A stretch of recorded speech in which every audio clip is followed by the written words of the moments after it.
Što se mene tiče, mogu da kažem da su možda u neku ruku ovi lokalni izbori čak i važniji.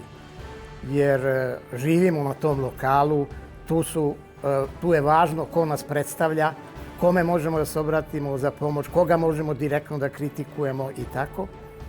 I što se mene tiče, mogu da preporučim onima koji su na Zvezdari da glasaju za Ujedinjenu demokratsku Zvezdaru, za Zorana Vuletića.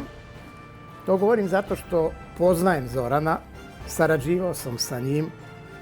Mogu da kažem da je veoma pouzdan, da je veoma vredan, da drži reč i jedan takav odbornik na Zvezdari sigurno bi mogao dosta da učini za one koji žive posebno na Zvezdari, da se poboljša standard, da se urade neke stvari koje godinama nisu urađene.